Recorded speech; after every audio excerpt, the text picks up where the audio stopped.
guys, so today I'm going to teach you guys how I personally straighten and get frizz-free and volumized hair. So I know I've done a video like this before, but let's be real, this is better quality. So as you know, I hate doing my hair, but it has to be done. So step one is going to be detangling. So I'm going to be putting this bad boy, my Tangle Tamer, into use for this part. And if you don't have a Tangle Tamer, please invest in one, because this thing has made it so very easy for me to untangle my hair right after I get out of the shower and get through all of those knots and those tangles that are in my hair, which is extremely crucial for blow drying and making sure that you're not damaging your hair in the process. So get you one of these little bad boys and you will be all good to go. So I'm just going to get all the tangles out of my hair, as you can see, and then I do this little test right here, make sure it works. Step two is to protect, also a very crucial and important step. So I'm going to be using my favorite Beyond the Zone Heat Protectant spray that I love using. It is an oil based, as I've said a million times before. Spraying this all over. Step three is definitely optional. This is a conditioner that I put. It's from Ion, a lightweight deep conditioner that I like to put prior to straightening my hair, just to make sure that everything is nice and moisturized.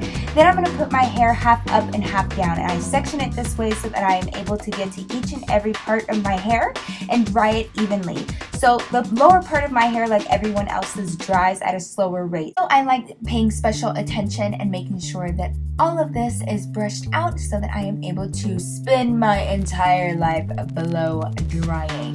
So I'm going to be using my Revlon-Ceramic blow dryer for this, and take a deep breath and then go ahead and get started. So I like to put the blow dryer above my hair so that I am able to get the air to disperse evenly over the strands of my hair without putting it too close and without getting it anywhere near my ends, because that is the last thing that you want to do.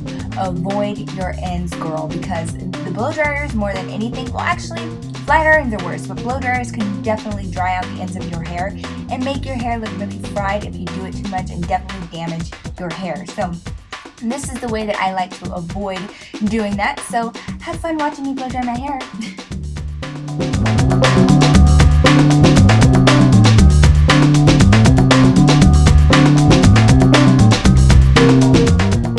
Once I feel like everything is nice and dry, I do what I call the hand test, and I just run my fingers through my hair to make sure that there are no additional wet spots and everything is nice and dry.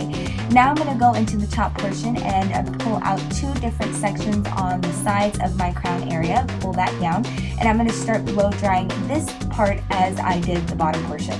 So I am going to be paying special attention to around my hairline, because that is where my little stupid little baby hairs reside, and I need to make sure that those are nice and straightened as well. So I'm just going to be quickly going through this part as well and try to straighten and dry this. And it's very important that you are making sure that you're putting the blow dryer above your hair and not so close and not anywhere near the ends of your hair.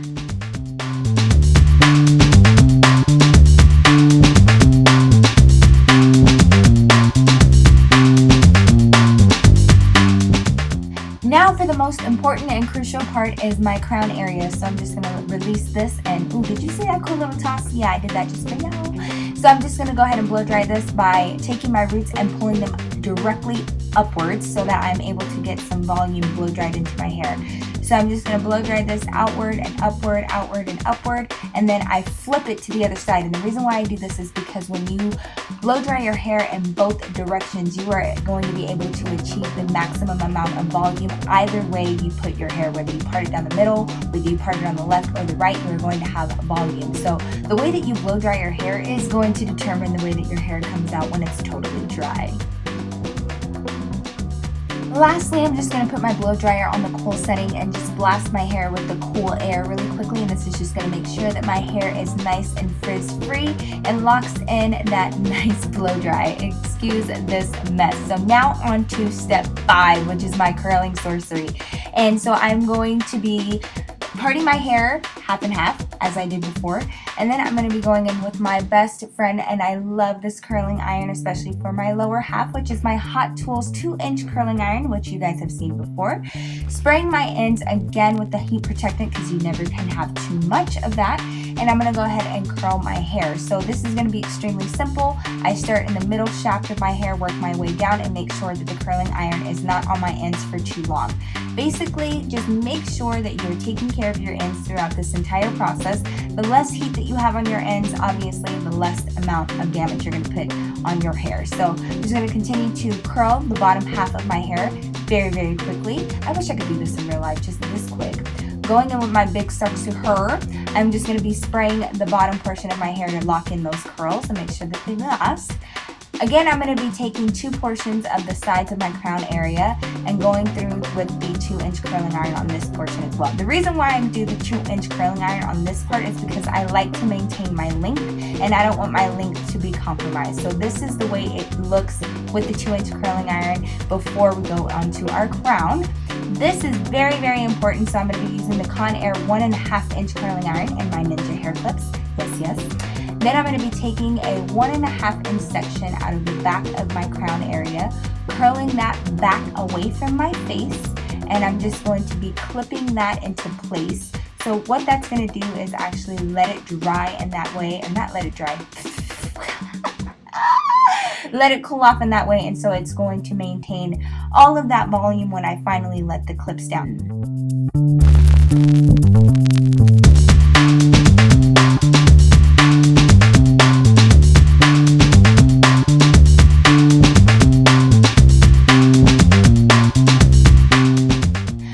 Bangs, I do this a little bit differently, and I take the 2-inch curling iron because I like my bangs to be nice and loose. So I'm just going to be curling them back and then taking the ends and coiling them and then pinning them. So this is just going to maintain that nice little flip at the end. And then of course just spraying them really quickly with big sexy hair.